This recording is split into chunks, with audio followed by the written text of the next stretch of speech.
নমস্কার, নিউজ বিএমে স্বাগত জানাই। বিশেষ খবরে চোখ রাখুন। নাবালক নাতির সামনেই ঠাকুমাকে বটি দিয়ে কুপিয়ে বাড়িতে লুটপাট চালালো দুষ্কৃতীরা বলে অভিযোগ। রবিবার ভোরে ঘটনাটি ঘটেছে মালদার হবিপুর থানার বুলবুলচন্ডির ৩ নম্বর কেন্দুয়া গ্রামে। ঘটনায় আক্রান্ত মহিলা আন্নাওয়ালা মৃধা রক্তাক্ত অবস্থায় মালদা মেডিকেল কলেজে ভর্তি রয়েছেন। পরিবারের দাবি, বাড়ির ছেলে সুব্রত মৃধা ত্রিপুরায় সিআরপিএফ জওয়ানে পদে কর্মরত রয়েছে। বাড়িতে তার স্ত্রী ও নাবালক 2 ছেলে এবং বৃদ্ধা শাশুড়িকে নিয়ে থাকে। সেই সুযোগ নিয়ে দুষ্কৃতীরা প্রথমে আন্নাওয়ালা সোহার ঘরে গিয়ে তাণ্ডব চালায়। আন্নাওয়ালার গলায় বটি দিয়ে একাধিক আঘাত করে নগদ টাকা ও সোনার অলংকার লুট করে। পরে তার বৌমার ঘরে ঢুকেও লুটপাট চালায় দুষ্কৃতী। স্থানীয়দের দাবি, গ্রামে 3 দিন ধরে কীর্তনের আসর চলছে। আক্রান্ত পরিবারের চিৎকার কেউ টের পায়নি। দুষ্কৃতী পালিয়ে যেতেই হইচই পড়ে গ্রামে। পুলিশ ঘটনাস্থল থেকে বটি উদ্ধার করে নিয়ে গেছে। তবে হামলা চালিয়ে লুটের ঘটনায় আতঙ্কিত গ্রামবাসীরা। বাড়িতে ঢুকে পুলিশের ভূমিকা নিয়ে প্রশ্ন তুলেছেন তারা। তাদের দাবি, রাতে পুলিশ টহলদারি ঢিলেঢালা থাকায় দুষ্কৃতীদের বাড়ন্ত বুলবুলচন্ডিতে। এমন ঘটনায় বিভিন্ন মহল থেকে সাধারণ মানুষের নিরাপত্তা নিয়ে প্রশ্নচিহ্ন দেখা দিয়েছে এবং পুলিশের বিরুদ্ধে ক্ষোভ প্রকাশ করেছেন এলাকাবাসী থেকে শুরু করে গ্রামবাসীরা।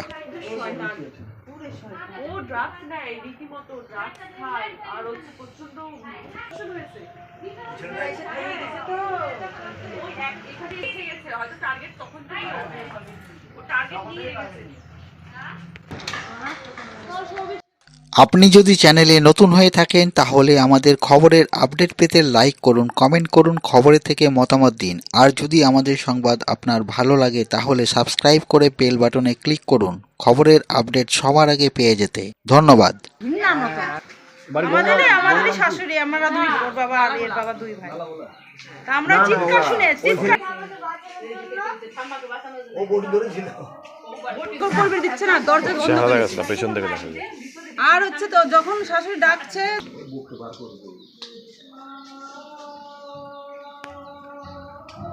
সুব্রতকে ফোন করেছো জানাবো?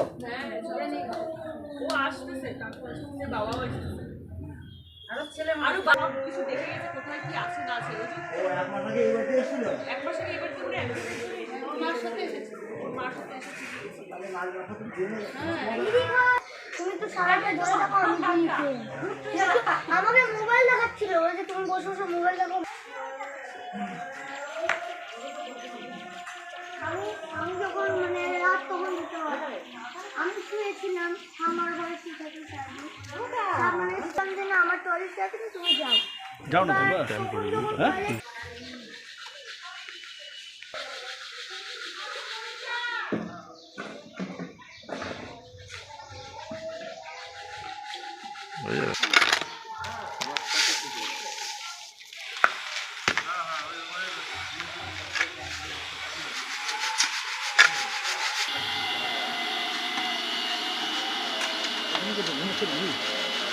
কে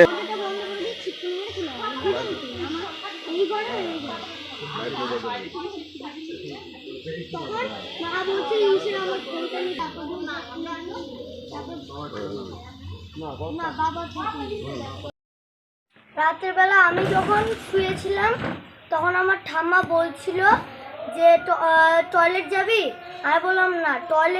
টয়লেটে গিয়েছিল, তখন তাড়াতাড়ি করে ঘরে কে যেন একটা ঢুকে গেছিলো। তখন ঘরে ঢোকার সাথে সাথে আমি বুঝলাম এটা আমার ঠাম্মা হতেই পারে না, এত তাড়াতাড়ি টয়লেট কীভাবে হবে।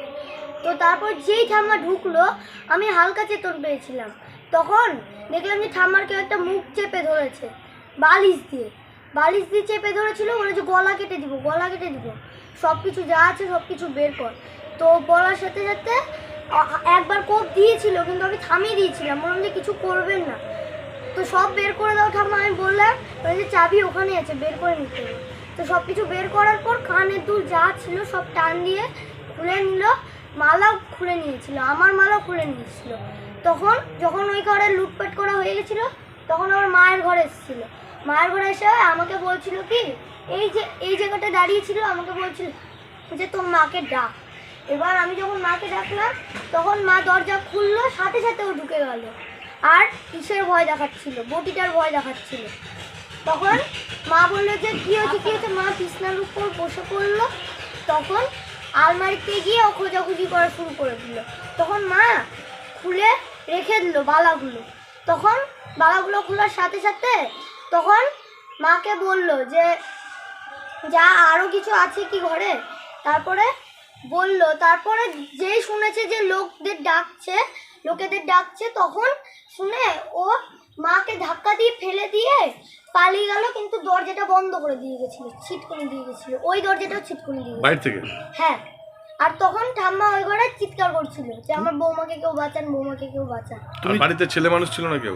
না, কেউ ছিল না ওই ঘরে, শুধু ছেলে মানুষ বলতে একটা আইস দায় ছিল, আর কেউ ছিল না। তুমি জেগেছিলে? হ্যাঁ, ডেকেছিলাম, আইসদাকে ফোন করে দিয়েছিল, আমাকেও সাথে ঘরের মধ্যে বন্ধ করে দিয়েছিল। বলছি যারা এসেছিল তাদের হাতে কি ছিল? যারা এসেছিল তারা তো আমাদের ঘর থেকেই বটে নিয়েছিল। কজন ছিল? একজন। আর ওই সাইডে একজন ছিল, মোটা করে একটি লোক। কটার সময় তো? তখন বাজে 2টা, 2:30। তো ওই এরা আর কি কি কি কি জিনিস নিয়ে গেছে? এরা আরো তোমার যেমন টাকা, ভাই আমার ভাইয়ের অন্নপ্রাশনের টাকা, আমার টাকা, তারপর আমার অন্নপ্রাশনের টাকা, আর মায়ের ঘরে এই যে এখানে ছিটিয়ে পড়ে আছে ওইগুলো আংটি নিয়ে গেছিল।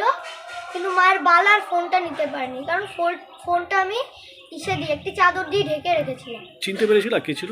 হ্যাঁ, ওটা আমার একটা মানে নিজের নয়, কিন্তু দাদা বলি আমি। কোথায় বাড়ি তার? তার বাড়ি লালাগুড়া। এখানে কোথায় এসেছিল? হ্যাঁ, এখানে কোথায় এসেছিল? এখানে প্রথমে ঢুকে মানে যখন ঢুকলো তখন প্রথমেই ঠাম্মার ঘরে ঢুকেছিল। না, এখানে কি ওখানে কোনো আত্মীয়র বাড়ি আছে? আমাদের বাড়ি একবার এসেছিল অনেক দিন আগে। এখানে আত্মীয়র বাড়ি আছে কি? 1 মাস আগে এদের বাড়ি এসে ঘুরে গেছে। হ্যাঁ হ্যাঁ। তোমাদের কি আত্মীয় নাম লাগে? তোমার? আমার নাম সৌভিক মৃধা। তোমার বাবা কি করেন? আমার বাবা সিআরপিএফ।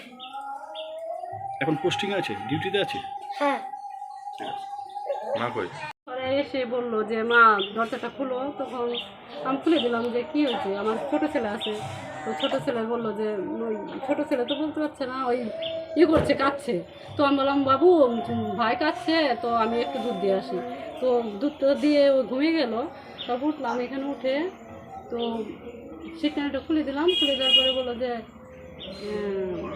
ওইমনি হককে ঢুকে গেল ওই নিয়ে বটিটা নিয়ে ঢুকে যাওয়ার পর এখানে ধরছে, বলতেছে যে যা আছে বের করে দেয়। তো আমি তো একটু ওকে দেখে চিনতে পেলাম যে হয়তো তারপরে সে আমি কি বলবো, কি নাম ওর? যা আছে নিয়ে যাও। ওকে চেনেন? আমি নামটা জানি না। ওই শাশুড়ির ও কি আপনাদের বাড়িতে কোনোদিন এসেছিল? একদিন এসেছিল, ওই অপারেশন করবে তোর মাকে নিয়ে। কয়জন ছিল ওরা? একাই ওই ছিল, আচ্ছা, একাই ছিল। বাইরে হয়তো কেউ ছিল, আমাকে লাইটই জ্বালাতে দিচ্ছে না।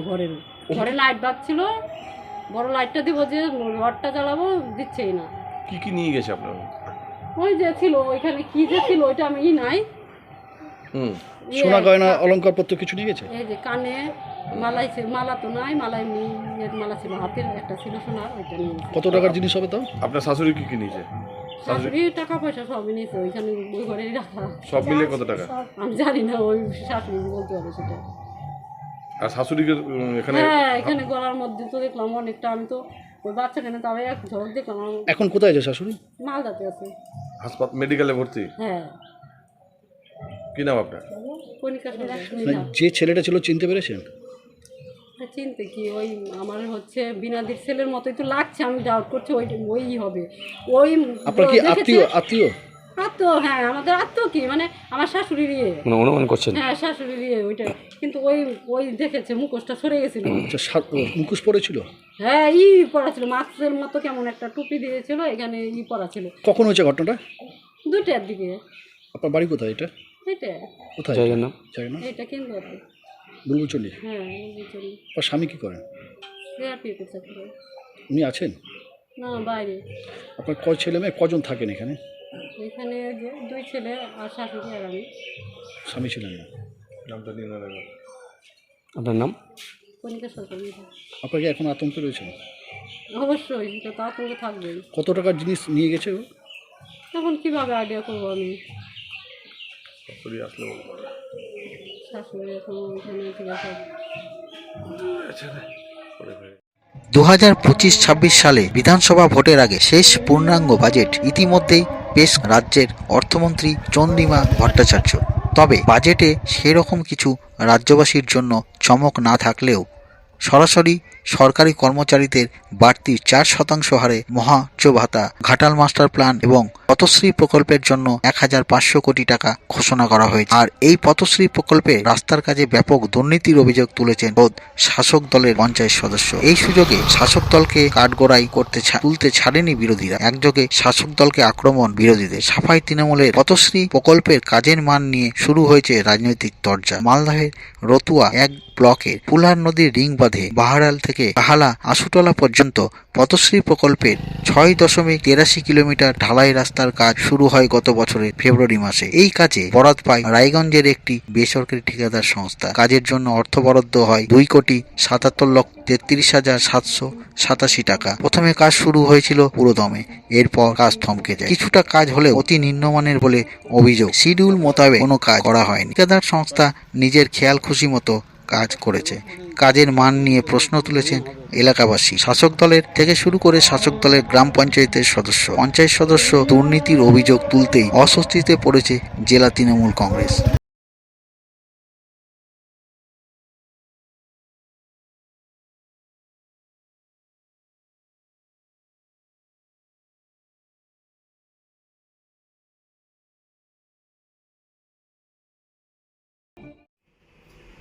তৃণমূল কংগ্রেস চোর, এটা তো রাজ্যের মানুষ সবাই জানে, সারা দেশ জানে যে তৃণমূল কংগ্রেসের কাজটাই হচ্ছে চুরি করা, লুটপাট করা। কেন্দ্রীয় সরকারের বরাদ্দ অর্থই হোক বা রাজ্য সরকারের এখান থেকে যা যা তারা প্রকল্পের নামে তারা বরাদ্দ করছেন, সবই এরা চুরি করে, লুটপাট করার জন্য। এই লুটের যে আজকে প্রমাণ, সেটা তৃণমূল কংগ্রেস খোদ তাদের ঘরের একজন পঞ্চায়েতের মেম্বার, তিনি আজকে অভিযোগ করছেন 6 কিলোমিটার রাস্তার জন্য 3 কোটি টাকা বরাদ্দ করা হয়েছিল কাহালা গ্রাম পঞ্চায়েতে, যেটা বাহারাল পর্যন্ত রাস্তা তো বাঁধবে। এইটার কাজ হয়েছে, কিন্তু কাজে যেটুকু কাজ হয়েছে, যে কাজটা হয়েছে সেটাও দেখা যাচ্ছে কাজের সম্পূর্ণটাই হচ্ছে এখানে চুরি হয়েছে। তার পাথর বেরিয়ে গেছে, অর্থাৎ পাথর বেরিয়ে যাওয়া মানে সব চুরি করেছে। প্রকৃত যেভাবে কাজ করার কথা সেই কাজটা ওখানে হয়নি।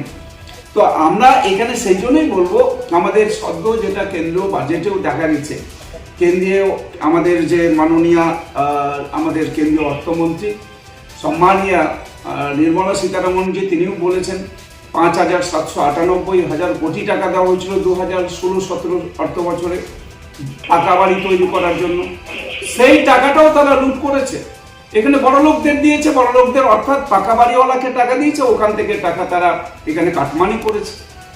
আমাদের এইখানে রাজ্যে সমস্ত এই রাস্তাঘাট বা উন্নয়নের জন্য আমাদের MNRE অর্থাৎ হচ্ছে যে আমাদের মানরেগার যে টাকা, সেটাও এরা চুরি করেছে। এই টাকা এখানে খরচ করার নামে 25 লক্ষ ভুয়া জব কার্ড তারা তৈরি করেছে। এটা প্রমাণিত হয়েছে, প্রমাণ হয়ে গেছে। সুতরাং চুরি এখানে যেমন করেছে, রাজ্যের মানুষ সেটা আজকে ধরেছে। আমাদের কাহালা গ্রাম পঞ্চায়েতের মানুষ ধরেছেন, ওখানকার তৃণমূল কংগ্রেসের পঞ্চায়েতের মেম্বার তিনিও অভিযোগ করছেন, তিনিও এটা নিয়ে সরব হয়েছেন। অর্থাৎ এই চুরি, এটা হচ্ছে যে এদের প্রমাণ সারা রাজ্যের মানুষের কাছে আছে।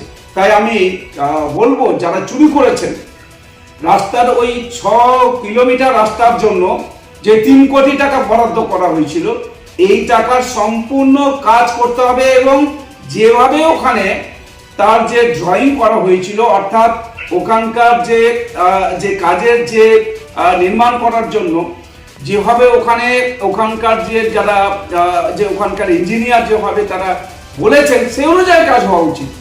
আর যারা চুরি করেছেন, দরকার হলে সেই চোরদের কাছ থেকে টাকা বের করে কাজটা করতে হবে।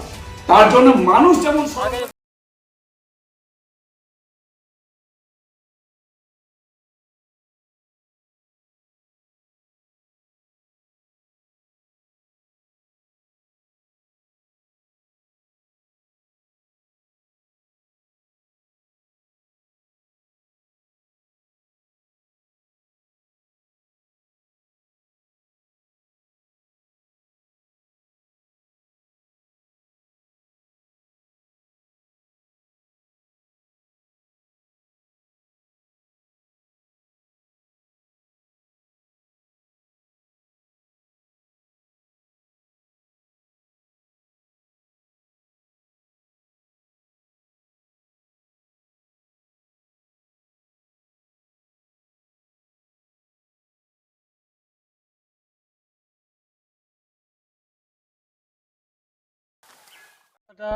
প্রায় 5-7 মাস হয়ে গেল শুরু হয়েছিল, কিন্তু আমাদের এখানে রাস্তাটা এই যে তোমার এটা হচ্ছে তোমার তো পথশ্রী রাস্তা, এই রাস্তাটাতে সেরকমভাবে কাজ হয়নি।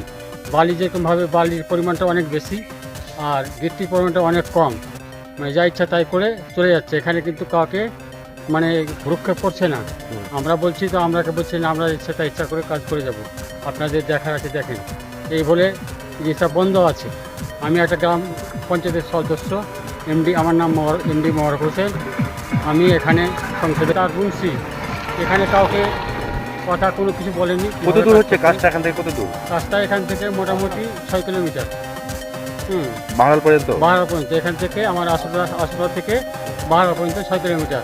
এক্সট্রা প্রায় 3 লাখের মতো। কি কি অসুবিধা? 3 কোটির মতো। কত টাকা কাজ? প্রায় 3 কোটির মতো টাকা।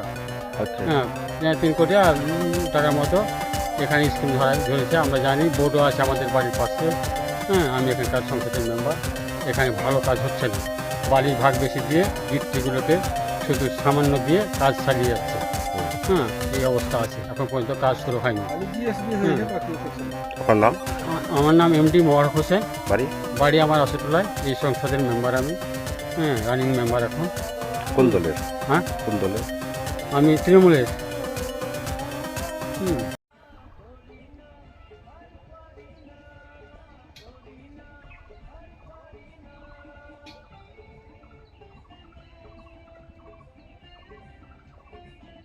জন্য প্রায় 1,500 কোটি টাকা বরাদ্দ করেছে। ইতিমধ্যে যেটা কাহালা থেকে বাহারাল পর্যন্ত যে পথশ্রী রাস্তা, সেটা নিম্নমানের অভিযোগ তুলছে পঞ্চায়েত সদস্যই তুলছে তৃণমূলের। কি বলবেন এটা?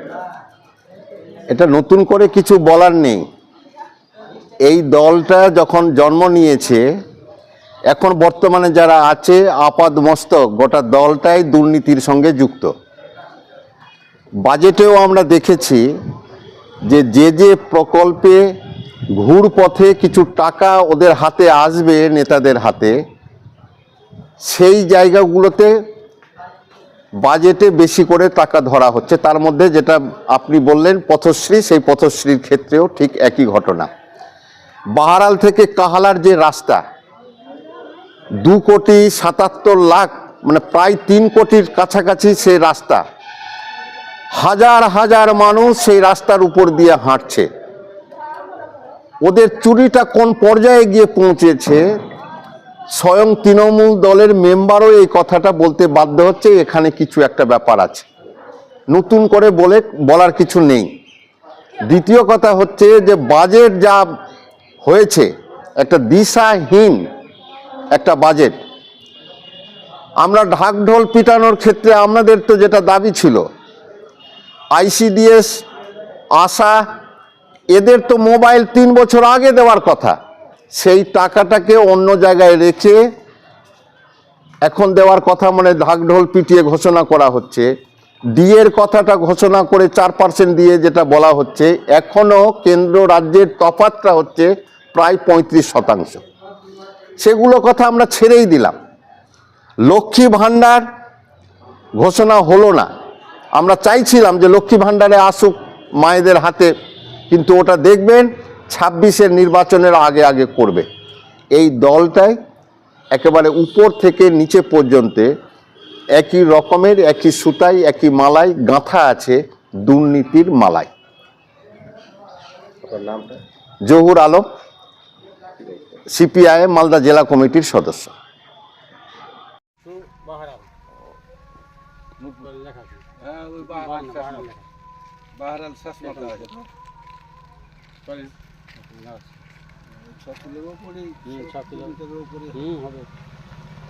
মোটামুটি 6-7 মাস হয়ে গেল আমাদের চালু হওয়া, এখন পর্যন্ত কোনো নেই।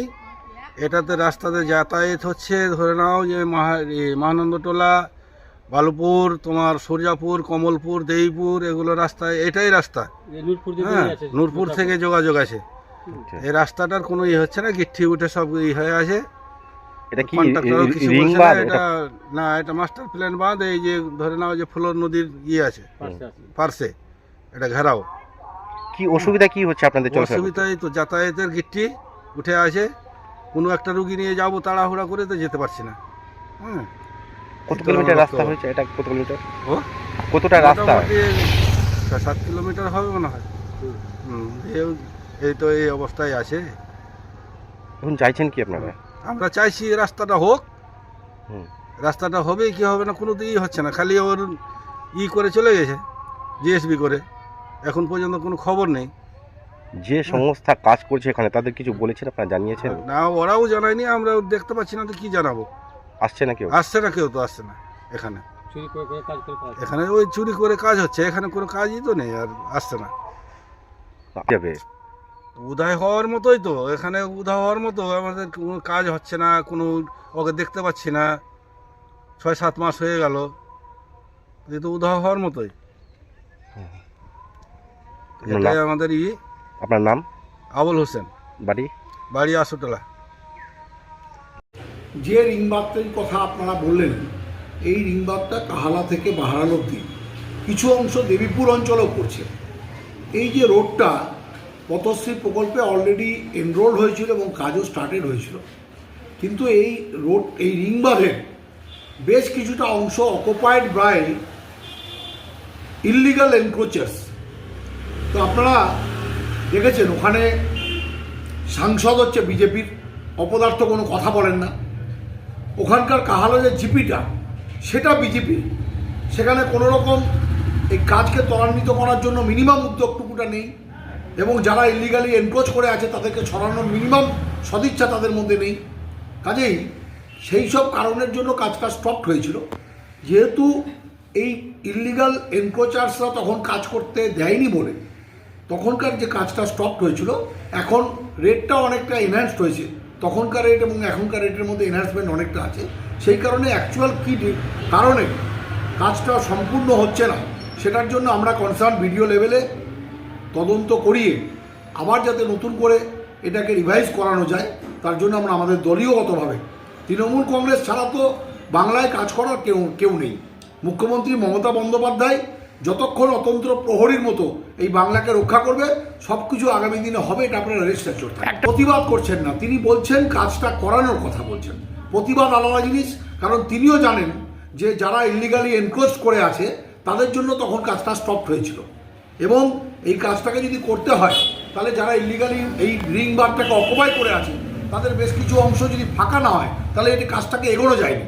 আর পাশাপাশি সেখানকার অপদার্থ সাংসদ এবং এই অঞ্চল যারা দখল করে আছে তাদের একটু মিনিমাম সদিচ্ছা দরকার, কারণ অঞ্চল লেভেলে যদি মানুষকে কাজ করতে দেওয়া না হয় তাহলে তার দায়িত্ব তো সেই অঞ্চল প্রধানকে নিতে হবে, তার দায়িত্ব তো মাননীয় সাংসদকে নিতে হবে।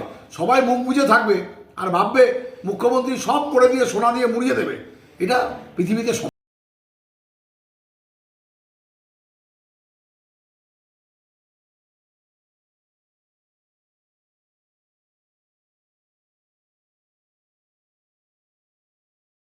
তৃণমূল নেতার গাড়িতে আগুন লাগানোর অভিযোগ দুষ্কৃতীদের বিরুদ্ধে। মালদার মানিকচক ব্লকের এনায়েতপুর অঞ্চলের শেখপাড়া গ্রামে ঘটনায় চাঞ্চল্য ছড়িয়ে পড়েছে। তৃণমূল নেতা শেখ তাফাজ্জুল এর গাড়িতে আগুন লাগিয়ে দেওয়ার অভিযোগ। ঘটনা সম্পর্কে জানা গেছে, রবিবার ভোর 3টে নাগাদ গাড়ির চাকা হাঁটার শব্দ শুনতে পাই। তৃণমূল নেতা বাইরে এসে দেখতে পাই গাড়িতে দাউ দাউ করে আগুন জ্বলছে। স্থানীয়দের তৎপরতায় আগুন নেভানো গেলেও ততক্ষণে পুরো গাড়ি পুড়ে ছাই। বাড়ির পাশে গাড়ি রাখায় বাড়ির একটি জানলাও পুড়ে যায়, তবে অল্পের জন্য বেঁচেছেন বাড়ির লোকজন। ঘটনাস্থলে ছুটে আসে মানিকচক থানার পুলিশ, তবে কে বা কারা আগুন লাগিয়ে পালিয়েছে এবং কেন লাগিয়েছে তা এখনো স্পষ্ট নয়। পুরো ঘটনার তদন্ত শুরু করেছে মানিকচক থানার পুলিশ।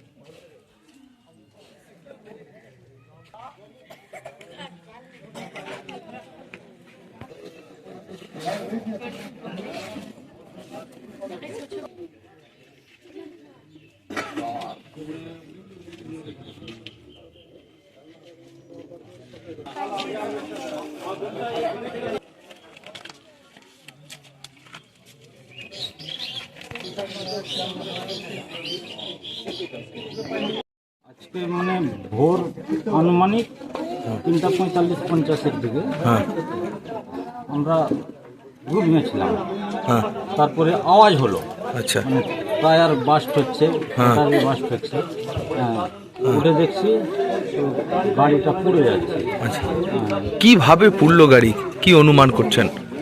আমরা যেটা সিসিটিভি ফুটেজে দেখলাম, আচ্ছা গাড়ির পিছন দিকে কেউ আগুন লাগিয়েছে। আচ্ছা কেউ বা কারা আগুন লাগিয়েছে, দুষ্কৃতী? হ্যাঁ, আচ্ছা কারণ মানে যদি কেবেলে শর্ট সার্কিট হতো, হ্যাঁ হ্যাঁ, তাহলে গাড়ির উপরে তারটা পড়লেও তারটা বেরিয়ে যেত। আচ্ছা কিন্তু কেউ আগুন লাগিয়েছে, ওই আগুন লাগাতে গাড়ির আগুনে কেবেলটা পড়ে গেছে। আচ্ছা মানে কি শত্রুতা করে কেউ লাগিয়েছে? হ্যাঁ, শত্রুতা তো অবশ্যই। আপনি তো রাজনীতিও করেন, কি মনে করছেন কোনো রাজনৈতিক চক্রান্ত দেখছেন? এটা পুরোপুরি রাজনৈতিক চক্রান্ত না, এটা মানে যারা বিএস সাপ্লাই করে, আচ্ছা হ্যাঁ, তাদের প্রতি একটা আমার প্রতি আক্রোশ আছে। আচ্ছা যে এরাই ধরিয়ে মানে কি যারা মাদক কারবারের সঙ্গে যুক্ত? ব্রাউন সুগার যারা আচ্ছা কারবার করে, ওদের কারবারটা এখন বন্ধ হয়ে গেছে। আচ্ছা তারা কি এই এলাকার? হ্যাঁ, এই এলাকার। আচ্ছা আপনি পুলিশকে জানিয়েছেন হ্যাঁ, বিষয়টা? পুলিশকে জানিয়েছি। আচ্ছা লিখিত আকারে জানাবেন? হ্যাঁ, লিখিত আকারে জানিয়েছি। নাম বলতে পারবেন? এমনি কোনো ব্যক্তির কি সন্দেহ আছে? নাম নাম জানেন? নাম তো 2-4 দিন পরে বেরিয়ে যাবে। আচ্ছা বলছি কি আপনার বাড়িতে তো সিসিটিভি ক্যামেরা রয়েছে, সে ফুটেজে কি আপনি কি কি দেখলেন, কি অনুমান করছেন? ফুটেজে যেটা দেখতে পেলাম, যে পোর্শনে আগুনটা লাগিয়েছে ওই পোর্শনটা মানে একটা ফুলের গাছ ছিল, ওই গাছটাতে সিসিটিভি ক্যামেরাটা করেনি, ক্যাচ করেনি। আচ্ছা আচ্ছা বলছি কোন গাড়ি ছিল আপনার? Tata vista. আচ্ছা পুরোটা জ্বলে ছাই? পুরোটা জ্বলে পড়ে। আচ্ছা আচ্ছা আর আরও কিছু পুড়েছে? না, আমার বাড়ির একটা জানালাটা পুড়ে গেছে। আচ্ছা আর গাড়িটাই পুরো। কিভাবে আগুন নেভানো হলো? গ্রামের লোকজন এসে পুরো আগুনটা নেভালো। প্রাণে মারা যেতেন? গোটা বাড়িটাও পুড়ে যেত এবং বাড়িতে লোকজন ছিল, ওরাও মারা যেত। মানে গ্রামবাসীদের তৎপরতায় বাঁচলেন? গ্রামবাসীদের তৎপরতায় আমরা বেঁচে গেছি। পুলিশ প্রশাসন এসছে? হ্যাঁ। আচ্ছা কি নাম আপনার? এমডি তোফাজ্জল হোসেন, গাড়ির মালিক। গাড়ির মালিক। मेरे घर के এখানে মানে শুনতে পেলাম যে গাড়িতে আগুন লাগিয়েছে, কে বা কারা লাগালো, কিন্তু যারাই করেছে, আচ্ছা যেই থাক, টাটা তাকে ভিস্তা। ক্ষমা করা যাবে না। আগুন কি লাগানো হয়েছে? আমার মনে হয় আগুন লাগানো হয়েছে। হ্যাঁ, আচ্ছা, মানে এই তো টাটা ভেস্টা গাড়ি, এ তো সিটটা খুব ভালো হয়, হ্যাঁ কাজ ভেঙেও সাইড থেকে লাগিয়েছে। আচ্ছা কারা করতে পারে, কোনো অনুমান করছেন আপনারা? এখন অনুমান করতে পারছি না, কিন্তু সেটা ভেরিফাই হবে, তদন্ত আমরা করব। আচ্ছা বলছি এখানে তো সিসিটিভি ক্যামেরা রয়েছে, ফুটেজে কি কিছু দেখা গেছে? ফুটেজে এই যে ফুলের গাছ আছে, সেই কারণে এদিকে দেখা যাচ্ছে না, কিন্তু আচ্ছা। এই সাইড দিয়ে হ্যাঁ যে কেউ হোক, এই সাইড দিয়েই লাগিয়েছে। আচ্ছা মানে কেউ কোনো শত্রুতা না রাজনৈতিক চক্রান্ত? উনি তো হতে পারে, আচ্ছা হতে পারে, শত্রুতা হতে পারে, কোনো ঠিক নেই। আচ্ছা। বিচিত্র নেই, গাড়িতে যখন আগুন লাগছে বাড়িতেও লাগতে পারে। আচ্ছা কিভাবে দেখছেন? উনি তো একজন তৃণমূল নেতা স্থানীয়, তো তার উপর কোনো রাজনৈতিক চক্রান্ত দেখছেন না কোনো শত্রুতা? আমার কথা হলো, রাজনীতি নিয়ে কেউ যে খেলা করবে, সেই খেলাটাকে আমি পছন্দ করি না। আচ্ছা আমিও একটা বিরোধী মেম্বার আছি, কিন্তু এটা পছন্দ করি না।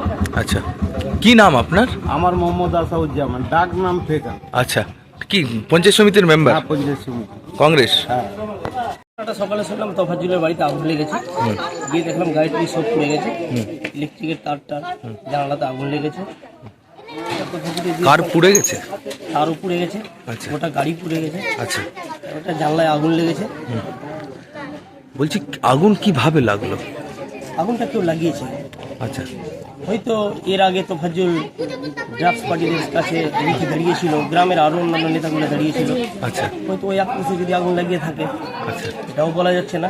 তা আমরা চাইছি যে পুলিশের কাছে সরাসরি তদন্ত করে একটা তাড়াতাড়ি ব্যবস্থা করা হয়। আচ্ছা, কি মানে মূলত যারা কি মাদকের সঙ্গে জড়িত ব্যবসা টেবসা, তারা কি এই ধরনের কাজ করেছে?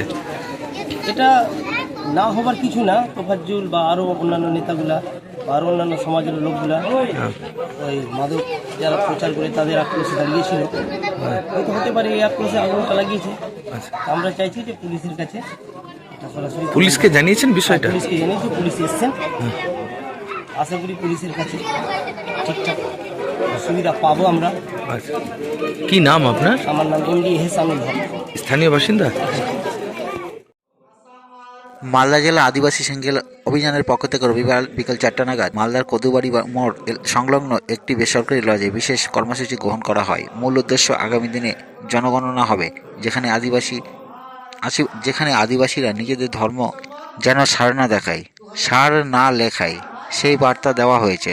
জাতি পরিচয় বাঁচানোর ডাক দেওয়া হয়েছে। এই সভাতে উপস্থিত ছিলেন কার্যকরী সভাপতি এ লক্ষ্মী নারায়ণ কিসকু, রাজ্যের উত্তরবঙ্গ জোনাল প্রেসিডেন্ট ও ওয়েস্ট বেঙ্গল জেডিপি প্রেসিডেন্ট মোহন হাসদা, সম্পাদক মোহন মুর্মু, জেডিপি প্রেসিডেন্ট মালদা জেলা রবীন মুর্মু, এএসএ প্রেসিডেন্ট মালদা জেলা বিনয় বেসরা, গাজল ব্লকের কার্যকরী সভাপতি সাবল মুর্মু, অন্যান্যরা। জানা গিয়েছে, ভারতবর্ষের যে সমস্ত রাজ্যগুলি আছে সেখানে আদিবাসী সাঁওতাল অধ্যুষিত এলাকায় প্রচার প্রসার করা হবে এবং আদিবাসী সমাজ কীভাবে জাগ্রত করা যাবে, উন্নত করা যাবে। এছাড়া কুসংস্কার দূরীকরণ, যেমন ডাইনি হত্যা, আত্মবিশ্বাস, অন্ধবিশ্বাস, নেশা যুক্ত আদিবাসী, এরকম একাধিক বিষয় নিয়ে আলোচনা করা হয় এই সভায়। এর পাশাপাশি কেন্দ্র সরকারের সারনা ধর্ম কোড না দিলে আগামী দিনে আদিবাসী সেঙ্গেল অভিযানের পক্ষ থেকে পুরো ভারতবর্ষ জুড়ে পুনরায় আন্দোলন এবং ভারত বন্ধ কর্মসূচি ডাক দিতে পারেন বলে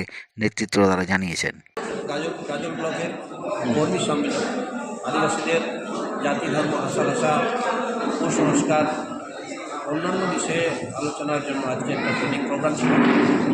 আর আজকে আমরা প্রোগ্রাম শেষ করলাম। আচ্ছা, আপনার নাম, আপনি কোন পদে ছিলেন? আমার নাম রবীন্দ্র, আমি মালদা জেলা দেখুন, আজকে আমরা আদিবাসী সেঙ্গেল অভিযানের পক্ষ থেকে এবং মালদা জেলা কমিটির নেতৃত্বে এই গাজল একটা কর্মী সভা আয়োজন করা হয়েছিল এবং এই কর্মী সভার মাধ্যমে যে সমস্ত আমাদের আদিবাসী সেঙ্গেল অভিযানের কর্মীবৃন্দ ছিলেন, উপস্থিত ছিলেন, তাদের কাছে আমরা এই বার্তায় পৌঁছালাম যে আদিবাসী সমাজ এখনও পর্যন্ত গ্রাম স্তরে জর্জরিত অবস্থায় আছে। যেরকম অন্ধবিশ্বাস, কুসংস্কার, নেশামুক্ত এবং ডাইনি প্রথা নিয়ে জর্জরিত আছে, সেই সব বিষয় নিয়ে আমরা আলোচনা করলাম এবং কিভাবে এই আদিবাসী সমাজটাকে অন্যান্য সমাজের মতন এগিয়ে নিয়ে যাওয়া যায়, এইসব নিয়ে আমরা আলোচনা করলাম। এবং এটার সাথে সাথে সারনা ধর্মের কোড, আমরা প্রাকৃতিক পূজারী, আদিবাসীরা হচ্ছে প্রাকৃতিক পূজারী, তাদের ধর্মের নাম হচ্ছে সারনা ধর্ম। সেই সারনা ধর্মকে এখনও পর্যন্ত কেন্দ্র সরকার সেটার মান্যতা এবং কোড দেওয়া হয়নি। যেরকম হিন্দু, খ্রিস্টান, শিখ, জৈন, বৌদ্ধ এইসব তাদেরকে দেওয়া হয়েছে, কিন্তু আদিবাসীদেরকে এখনও পর্যন্ত ধর্মের কোড এবং ধর্মের আজাদি দেওয়া হয়নি।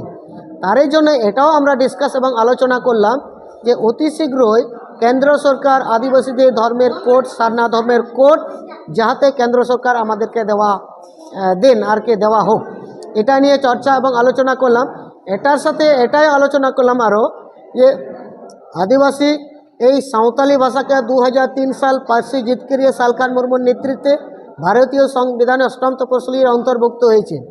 এখনও পর্যন্ত এই সাঁওতালি ভাষার মাধ্যমে পঠন পাঠন সঠিকভাবে কোনো রাজ্যে পড়ানো এবং পরিচালনা করা হচ্ছে না।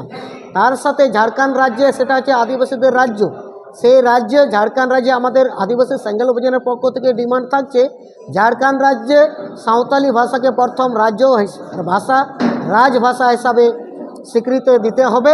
এইসব দাবি নিয়ে এবং এইসব এজেন্ডা নিয়ে আজকে এই কর্মী সভার মাধ্যমে আমরা আলোচনা করলাম। এই আন্দোলন আমরা চাচ্ছি যে এই কর্মী সভার মধ্যে আলোচনা করে যে এই বার্তা যাতে গ্রাসরুটে, যে গ্রামগঞ্জে যাতে পৌঁছানো এবং সেই বার্তাটা পৌঁছে যায়, কারণ গ্রামগঞ্জে আদিবাসী কাজ করে, আদিবাসীরা বেশি থাকে। এখনও পর্যন্ত এই বার্তা সেই জায়গাতে পৌঁছাতে পারেনি। তারই জন্য এই আদিবাসী সেঙ্গেল অভিযানের কর্মী এবং নেতাদের কাছে বিশেষ বার্তা ট্রেনিংয়ের মাধ্যমে তাদেরকে দেওয়া হলো যে এই বার্তা যাতে গ্রাসরুট পর্যন্ত পৌঁছে যায় এবং তাতে আমাদের আন্দোলন যাতে আমরা দ্রুত গতিতে সেটা সাকসেস করতে পারি। এবং এই কর্মী সভা, এই মিটিং ভারতবর্ষের 7-8টি রাজ্যে আদিবাসী সেঙ্গেল অভিযানের পক্ষ থেকে এই কর্মী সভার বার্তা এবং মিটিং আমরা করেই চলেছি এবং যেতেই সরকার যদি না দেয় সারনা ধর্মের কোড, তাহলে এই কর্মী সভার মাধ্যমে গ্রাসরুটে আমরা পৌঁছানোর টার্গেট নিয়েছি এবং আমরা এই 2025-এর মধ্যে আমরা বৃহৎ একটা বড় ধরনের একটা আন্দোলন, রেল রোড চাক্কা যেরকম জাম হয়েছিল তার চেয়ে বিশাল একটা আন্দোলনের জন্য আমরা প্রস্তুত নিচ্ছি।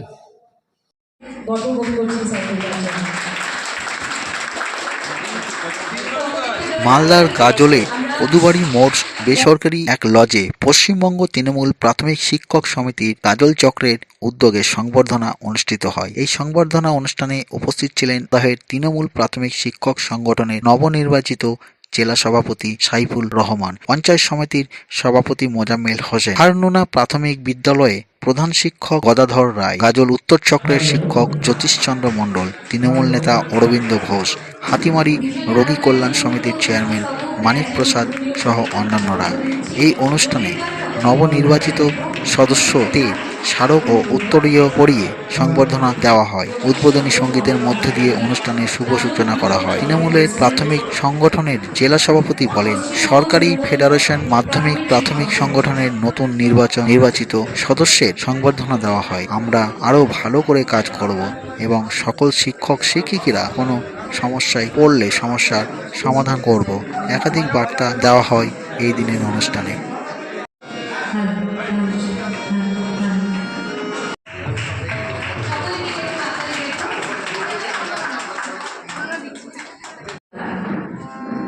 আমাদের মাঝে আমরা পেয়েছি ওনাদেরকে গাজল চক্রের তরফ থেকে আমরা ওনাদেরকে সম্মান জানাতে পেরে সত্যি ভীষণভাবে আপ্লুত এবং ধন্য বলে মনে করছি। যেভাবে ব্যবস্থা রয়েছে সেই প্রত্যেকে একত্রিত হয়েছি গাজল চক্রের সমস্ত উপস্থিত হতে পেরেছেন আর অনেকেই বিভিন্ন কাজের জন্য। হ্যাঁ,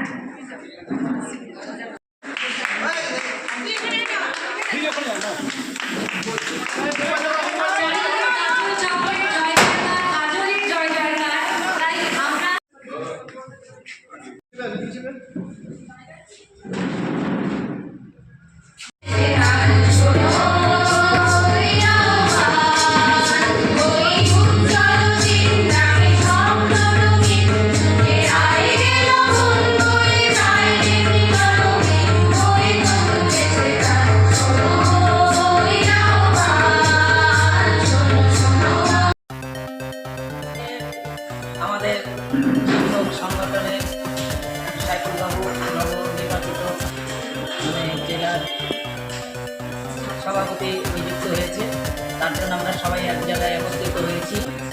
এখন কদুবাড়ি মোড় আমরা অনেক শিক্ষক শিক্ষিকাই উপস্থিত ছিলাম। তো খুব আনন্দের সাথে আমরা অনুষ্ঠান পালন করলাম, কেক কাটা হলো, তারপরে অতিথিদের বরণ করা হলো। মালদা ডিপিএসসি থেকেও বিভিন্ন নবনির্বাচিত সদস্যরা এসেছিলেন, তাদেরও সম্বর্ধনা দেওয়া হলো। আর সাইফুল রহমান এই পদটি পাওয়ায় আমরা তৃণমূল শিক্ষক সংগঠনের পক্ষ থেকে টিচাররাও খুব গর্বিত এবং আনন্দিত। আপনার নাম কোন পদে রয়েছেন? আমার নাম মিনতি সরকার বিশ্বাস, আমি গাজল হাইটার জুনিয়র বেসিক স্কুলের প্রধান শিক্ষিকা। মালদার গাজল RGS ক্লাবের উদ্যোগে T20 টুর্নামেন্ট প্রতিযোগিতা অনুষ্ঠিত হয়। রবিবার বেলা 1:30 নাগাদ গাজল রেল কলোনি ক্লাবের ময়দানে খেলার সূচনা হয়। এই দিন জাতীয় সঙ্গীত এবং পতাকা উত্তোলন করা হয়। জানা গিয়েছে এমন প্রতিযোগিতা 15টি দলের খেলা অনুষ্ঠিত হয়। গাজল ব্লকের বিভিন্ন অঞ্চল থেকে এই প্রতিযোগিতায় খেলতে আসে।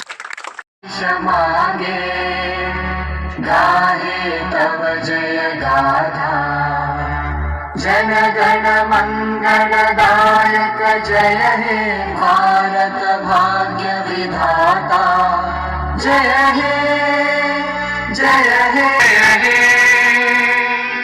जय जय जय जय हे।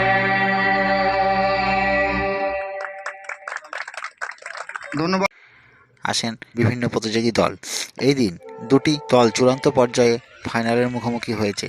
বিধানপল্লী ক্রীড়া সংস্থার দল এবং অগ্রগামী একাদশ দল। যে দল চ্যাম্পিয়ন হবে সেই টিমকে ট্রফি ও নগদ 5,000 টাকা দেওয়া হবে।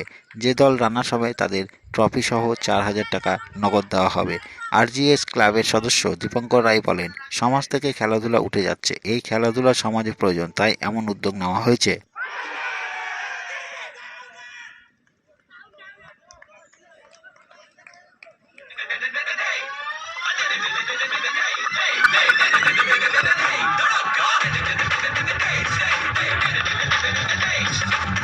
নমস্কার সবাইকে। আমরা আরজিএস ক্লাব গাজলে একটা নকআউট কাম লিগ টুর্নামেন্ট করাচ্ছি। স্বর্গীয় সুপেন্দ্রনাথ সরকার ও স্বর্গীয় ঋষি ঘোষ মহাশয়ের স্মৃতি উদ্দেশ্যে আমাদের গাজলে যেহেতু খেলাগুলো বন্ধ হয়ে আসছে, সেই জন্য আমরা একটা উদ্যোগ নিয়েছি যাতে খেলাগুলো চালু থাকে এবং সবাই একটা সুযোগ পায় খেলার। এটা আমরা ওই জন্য বিশেষ করে লিগ কাম নকআউট টুর্নামেন্ট করেছি যাতে অনেকেই বেশি করে খেলতে পারে। এবার আমাদের টার্গেট ছিল 16 দলের, সেখানে আমরা 15টা দল পেয়েছি। আমরা আশা করেছিলাম 16 দলই পেয়ে যাব, কিন্তু যেহেতু খেলাগুলো বন্ধ থাকে সেই জন্য অনেক টিমগুলো এখনও হারিয়ে গেছে। সেই জন্য আমরা একটা চেষ্টা নিয়েছি, এবার পরের বছর আমরা আরও বেটার একটা চেষ্টা করব। এখানে 15টা দল অংশগ্রহণ করেছে, 16 ছিল, কিন্তু আমরা সেই 16 টিম পাইনি। 15টা দল দিয়ে আমরা খেলাটা এই সব গাজলের যত টিম আছে তাদেরকে নিয়ে এই খেলাটা আমরা চিন্তা ভাবনা করেছি এবং সব গাজলেরই টিম রয়েছে। হ্যাঁ, প্রথম বর্ষ ওভারটা 20 ওভারে T20 ম্যাচ আছে। আমরা একটু খুব সামান্য পুরস্কার দিচ্ছি, সেরকম কিছু আমরা দিতে পারছি না। আমরা ট্রফি দিচ্ছি আর সঙ্গে দিচ্ছি প্রাইজ মানি। চ্যাম্পিয়ন পাবে 5,000 টাকা আর রানার্স পাবে 4,000 টাকা। নাম দীপঙ্কর রায়, আমি আরজিএসএ ক্লাবের সদস্য। খেলাটা হচ্ছে আমাদের আরজিএসএ রেলের যে পাশে যে মাঠটা আছে সেটা হচ্ছে আরজিএসএ ক্রিকেট গ্রাউন্ড।